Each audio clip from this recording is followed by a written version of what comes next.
So I've decided not to use baby powder after reading a couple of comments that say that it leaves smell afterwards.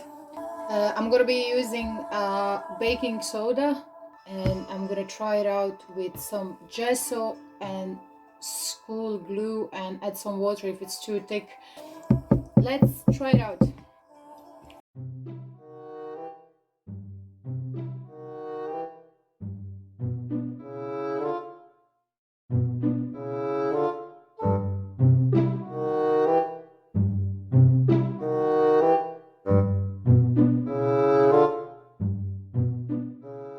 So before I actually ruin my painting, I'm gonna try on pieces of cardboard.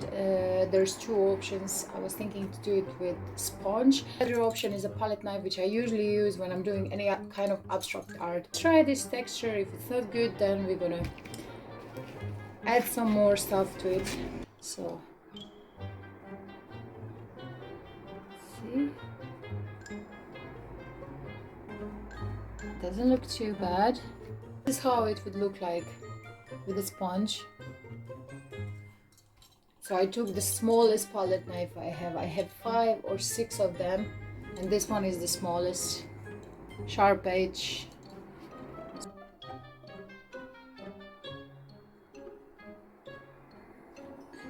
It's a completely different thing now.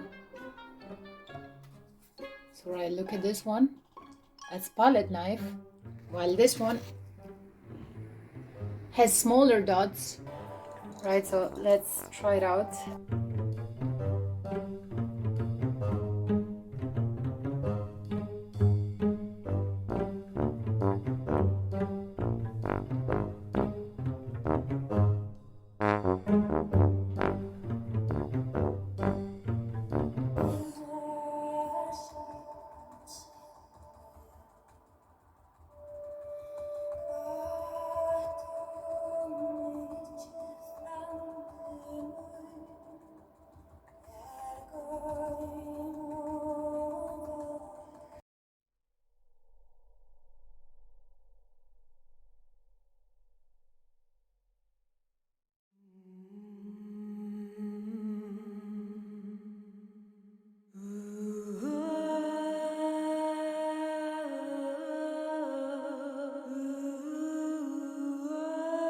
Takes between 24 and 48 hours for the texture paste to dry, but I let mine dry for 48 hours because I had thicker layers.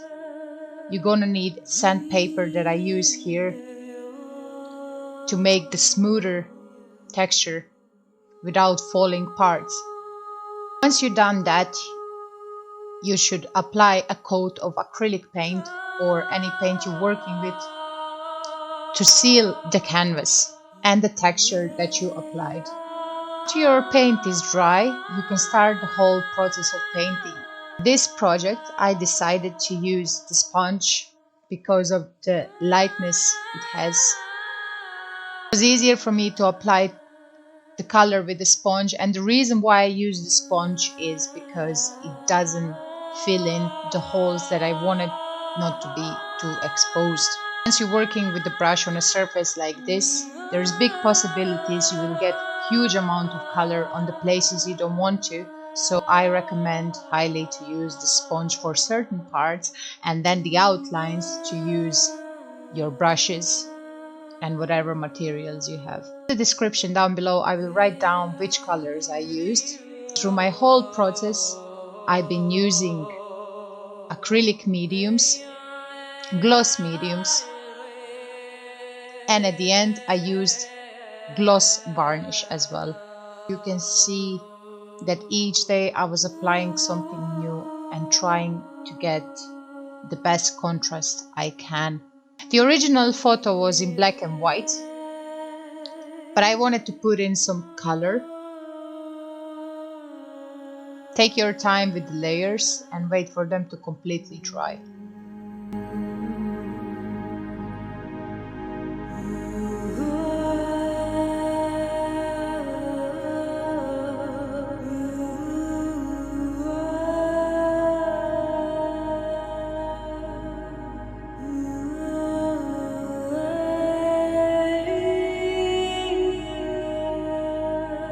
Enjoy the rest of the video and make sure that you hit that like and subscribe button.